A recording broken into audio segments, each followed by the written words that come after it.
अब यहाँ ये शंका होती है कि जैसे तुम्हारे लिए दुर्योधन आदि सवजन है, ऐसे ही दुर्योधन आदि के लिए भी तुम सवजन हो।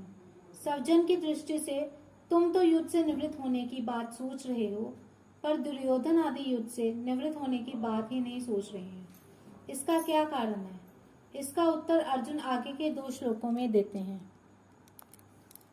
यद्यप्येते न पश्यन्ति लोभोपहत चेतसा कुलक्ष्य कृतं दोषम मित्र द्रोहे च पातकम कथम न ज्ञेयमस्माभिः पापादस्मानि वर्तितुं कुलक्ष्य कृतं दोषम प्रप्स्यद् अर्जुनानर्थम।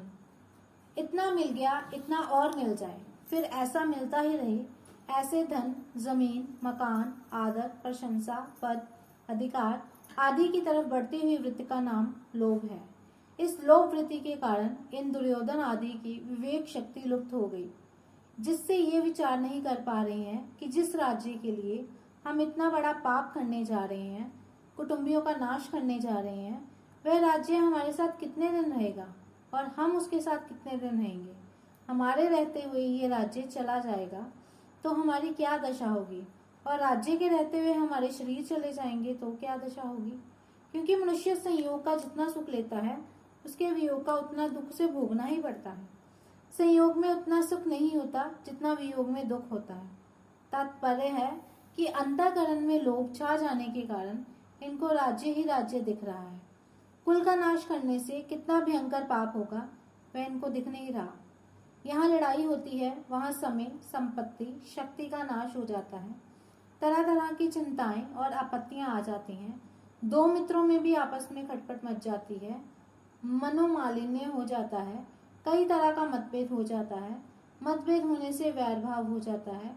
जैसे द्रुपद और द्रोण दोनों बचपन के मित्र थे, परंतु राज्य मिलने से द्रुपद ने एक दिन द्रोण का अपमान करके उस मित्रता को टुकरा दिया।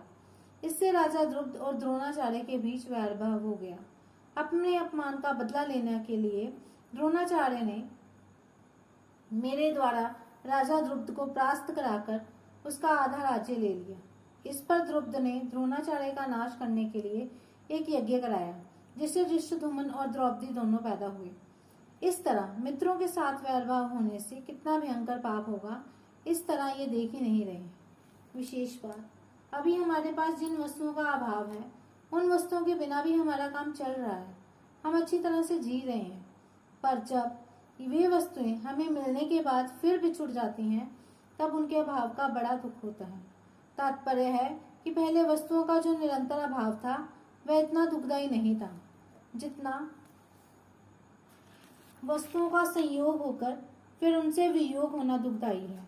ऐसा होने पर भी मनुष्य अपने पास जिन वस्तुओं का अभाव मानता है, उन वस्तुओं को वह लोभ के कारण पाने की चेष्टा करता है। विचार किया जाए तो जिन वस्तुओं का अभी अभाव है, बीच में प्रारब्धानुसार उनकी प्राप्ति होने पर भी अंत में उनका अभाव ही रहेगा। अतः हमारी तो वही अवस्था रही जो कि वस्तुओं के मिलने से पहले थी। बीच में लोभ के कारण उन वस्तुओं को पाने के लिए केवल परिश्रम ही परिश्रम पल्ले पड़ा, दुख ही दुख भोगना पड़ा। बीच में वस्तुओं के संयोग से जो थोड़ा सा सुख हुआ, वह तो केवल लोभ के कारण ही हुआ। अगर भीतर में लोभ रूपी दोष ना हो तो वस्तुओं के संयोग से सुख हो ही नहीं सकता।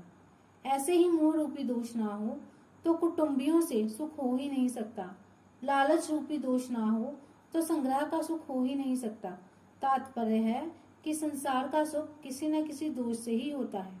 कोई भी दोष ना होने पर संसार से सुख हो ही नहीं सकता। परंतु लोभ के कारण मनुष्य ऐसा विचार कर ही नहीं सकता। ये लोभ उसके विवेक विचार को लुप्त कर देता है। अब अर्जुन अपनी बात कहते हैं कि यद्यपि दुर्योधन आदि अपने कुलक्ष्य से होने वाले दोष को और मित्र दोष से होने वाले पाप को नहीं देखते, तो भी हम लोगों को कुलक्ष्य से होने वाली अनर्थ परंपरा को देखना ही चाहिए, क्योंकि हम कुलक्षय से होने वाले दोषों को भी अच्छी तरह से जानते हैं और मित्रों के साथ द्रोह से होने वाले पाप को भी अच्छी तरह से जानते हैं। अगर वे मित्र हमें दुख दें तो वह दुख हमारे लिए अनिष्ट कारक नहीं है, कारण कि दुख से तो हमारे पूर्व पापों का ही नाश होगा, हमारी शुद्धि ही होगी। परंतु हमारे मन में अगर द्रोह वैर भाव होगा तो वह मरने के बाद भी हमारे साथ रहेगा और जन्म जन्मांतरक हमें पाप करने में प्रेरित करता रहेगा, जिससे हमारा पतन ही पतन होगा। ऐसे अनर्थ करने वाले और मित्रों के साथ द्रोह पैदा करने वाले इस युद्ध रूपी पाप से बचने का विचार क्यों नहीं करना चाहिए? अर्थात विचार करके हमें इस पाप से जरूर ही बचना चाहिए। यहाँ अर्जुन की दृष्टि दुर्योधन आदि के लोभ की तरफ तो जा रही है, पर वे खुद कौटुंबिक स्नेह में अबद्ध होकर बोल रहे हैं। इस तरह उनकी दृष्टि नहीं जा रही। इस कारण वे अपने कर्तव्य को नहीं समझ रहे हैं। ये नियम है कि मनुष्य की दृष्टि जब तक दूसरों के दोष की तरफ रहती है तब तक उसको अपना दोष नहीं दिखता। उल्टे एक अभिमान होता है कि इनमें तो ये दोष है पर हमारे में ये दोष नहीं है। ऐसी अवस्था में वह ये सोच ही नहीं सकता कि अगर उनमें कई दोष हैं तो हमारे में भी कोई दूसरा दोष हो सकता है। दूसरा दोष यदि ना भी हो तो भी दूसरों का दोष देखना ये दोष तो है ही। दूसरों का दोष देखना एवं अपने में अच्छाई का अभिमान करना ये दोनों दोष साथ में ही रहते हैं। अर्जुन को भी दुर्योधन आदि में दोष दिख रहे हैं और अपने में अच्छाई का अभिमान हो रहा है, इसलिए उनको अपने में मोह रूपी दोष नहीं दिख रहा।